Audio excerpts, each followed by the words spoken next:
ഇന്നിപ്പോൾ നമുക്ക് ഒരുപാട് എക്സസൈസ് വീഡിയോസ് മുട്ടുവേദനയ്ക്കായിട്ട് കാണാം. അപ്പോൾ പലരും രോഗികൾ ഈ എക്സസൈസ് പറയുന്ന ആൾക്കാർ ആരാണ് എന്താണെന്ന് പോലും അറിയാതെയാണ് ഈ നിർദ്ദേശിക്കുന്ന എക്സസൈസുകൾ ചെയ്യുന്നത്.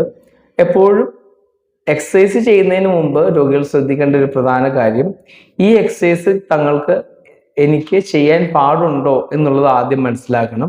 കാരണം ചിലപ്പോൾ ചില എക്സസൈസ് ചെയ്യുമ്പോൾ രോഗികൾക്ക് നിലവിലത്തെ അവസ്ഥ ബുദ്ധിമുട്ട് കൂടാനുള്ള സാധ്യതയുണ്ട്.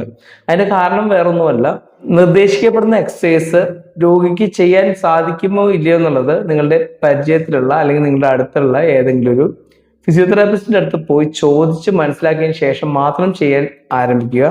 അല്ലെങ്കിൽ ഒന്നുകിൽ എക്സസൈസ് ചെയ്യുന്നത് മൂലം ചിലപ്പോൾ ജോയിന്റിന്റെ പെയിൻ കൂടാം, അതല്ല ഈ എക്സസൈസ് ചെയ്യുന്നത് കുറച്ച് കാഠിന്യമേറിയതാണെങ്കിൽ അതുമൂലം ചിലപ്പോൾ കാർഡിയാക് ലോഡ് കൂടാം, മറ്റ് ആരോഗ്യ പ്രശ്നങ്ങളിലേക്ക് നയിക്കാനും സാധ്യതയുണ്ട്. അതുകൊണ്ട് തന്നെ കാണുന്ന എല്ലാ എക്സസൈസും ചെയ്യാതെ കാണുന്ന എക്സസൈസ് നിങ്ങൾക്ക് ചെയ്യാൻ സാധിക്കുമോ, ചെയ്തു കഴിഞ്ഞാൽ അതുകൊണ്ട് മറ്റെന്തെങ്കിലും ഭവിഷ്യത്തുകൾ ഉണ്ടാകുമോ ഇല്ലയോ എന്നുള്ളത് ഉറപ്പുവരുത്തിയതിനു ശേഷം മാത്രം ചെയ്യാൻ ആരംഭിക്കുക.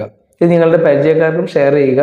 എന്തെങ്കിലും സംശയങ്ങളുണ്ടെങ്കിൽ സ്ക്രീനിൽ കാണുന്ന നമ്പറിൽ വിളിച്ചു വരികയോ വാട്സാപ്പിൽ മെസ്സേജ് ഇടുകയോ ചെയ്യുക.